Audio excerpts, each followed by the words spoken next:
Welcome back to the channel, fellow collectors. It's Turntable to the Dark Side, coming to you on behalf of rebelscum.com.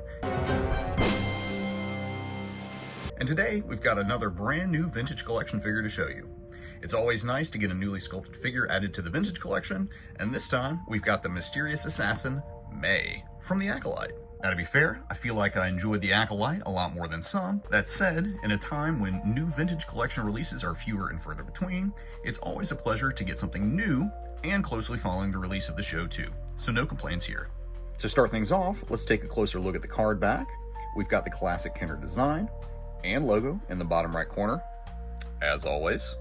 We see the blue name pill that simply says May, Assassin. Since images of the figure often leak before the show premieres, her last name of Anastasia is not included, unlike the figure of her sister, Osha.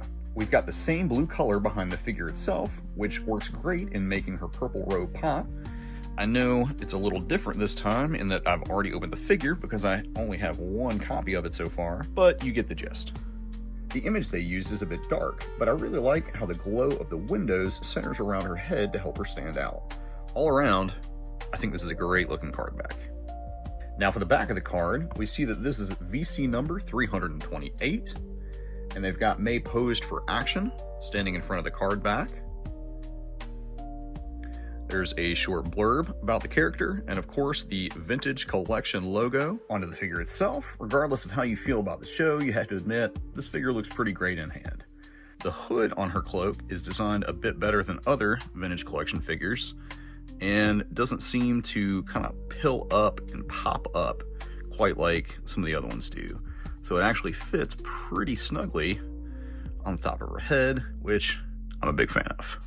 As we take a closer look at her head sculpt, you'll notice she comes with a removable mask, which is a nice little accessory, but when I say little, I do mean little. And this piece is very similar. It has a break in the back so that you can slide it on, although it is very difficult to slide it on without taking her head off. You can slide it on and get it to sit snugly on there without taking the whole headpiece off. So here is what it's supposed to look like without the mask. There we go. So kind of sits around her neck. It's meant to be the mask, just pulled down. Hasbro did an amazing job with her face, and the resemblance to the actress is striking. My one complaint, however, would be with her hair. There is plenty of sculpting detail, but only one color is used, and I feel like a second color to highlight some of the details would have gone a long way in making the figure a bit more accurate and lifelike, but it's certainly not a deal breaker. As we move on down, you'll notice all the amazing detail, sculpting, and paint apps on the body of the figure. Hasbro did a great job with her bamboo chest plate, and the two-tone paint looks amazing. I just wish they would have applied some of that to her hair piece, but anyway. I love the hits of silver on the chainmetal, both on her skirt here, and also on both of her arms. It's really great. There's not a lot of detail in the belt, or there is detail, but there aren't any paint apps, and I'm not really sure if that's accurate to the source material or not. I don't really remember. Same with the boots, very simple, very plain, but they get the job done. On the articulation front, we have barbell hips, a swivel thigh piece, all jointed and hinged knees, which is nice, and of course hinged and rocker ankles.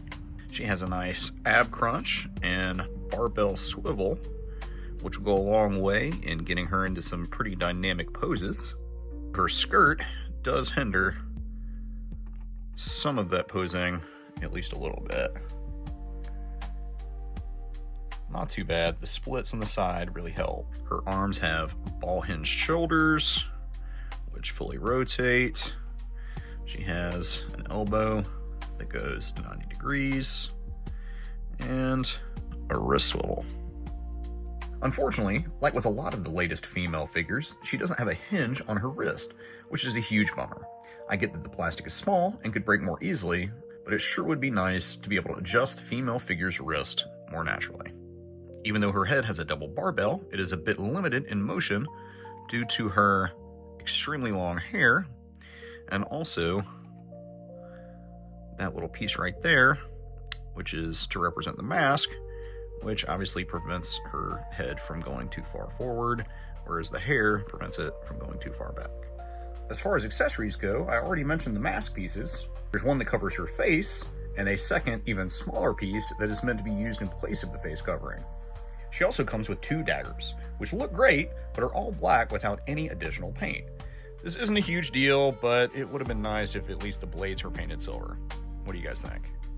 The cloth goods cloak is removable, so we'll spin her around to see the back side of the figure. There's not a lot going on the back of this one, as she will mostly be displayed with her cloak on, so not much of a bother, since you won't see it very often anyway.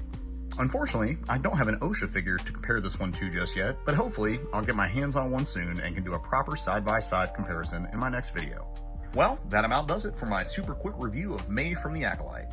Huge shout out to our sponsor, Big Bad Toy Store, for sending this figure our way, and if you need to add any of the Acolyte figures to your collection, make sure to hit them up and tell them Rebel Scum sent you. Overall, I think Hasbro did an amazing job with this figure.